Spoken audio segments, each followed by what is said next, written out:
Pour organiser ces révisions, la meilleure chose à faire est de faire un planning détaillé du mois qui précède l'examen. C'est-à-dire chaque semaine, vous allez mettre sur une feuille de papier, vous allez afficher devant votre bureau exactement ce que vous prévoyez de faire. Par exemple, lundi matin, 3 heures de maths. Mardi après-midi, 3 heures d'histoire géo. Qu'est-ce que je vais réviser en histoire géo? Les 5 premiers chapitres. Et en fait, de faire un planning, ça permet de se fixer des bornes. Et le cerveau aime bien avoir des règles, des bornes sur lesquelles il peut s'appuyer. S'il a un temps de travail limité, c'est très très important. C'est ce qui va le permettre de se motiver pour chaque jour, pour travailler chaque semaine encore mieux et encore plus vite et de façon le plus efficace possible. Un petit outil de motivation, mais qui est, vous allez voir, très très important, c'est de se promettre une récompense après le travail. Par exemple, je me dis que je vais faire 3 heures de maths ce matin.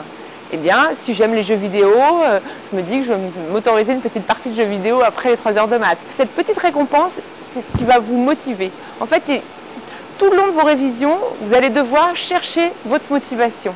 Donc c'est le planning, c'est la petite récompense après le travail. Toutes ces choses vont vous permettre de tenir le coup sur le long terme.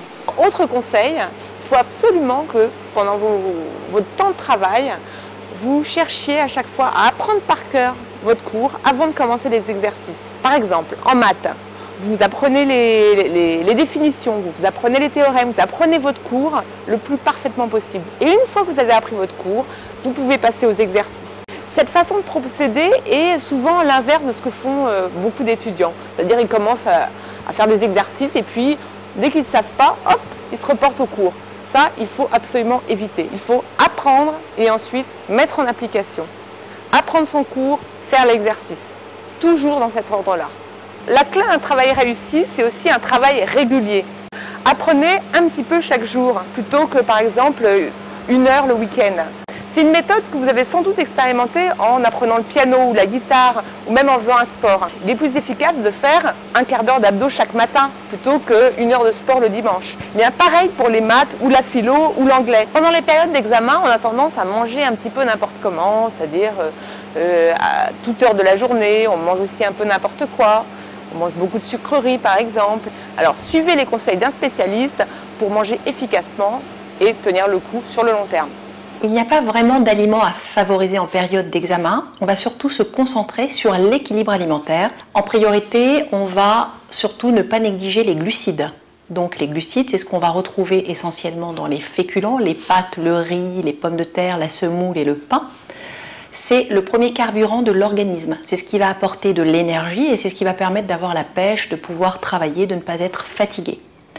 Ensuite, on veillera surtout à bien avoir une ration de fruits et de légumes à chaque repas pour être couvert en vitamines et en minéraux. Mais autour, il ne faut pas négliger les protéines apportées par la viande, le poisson et les œufs. Une bonne hygiène alimentaire, ça sera 3 repas par jour et une collation. Il est important de faire une pause dans l'après-midi.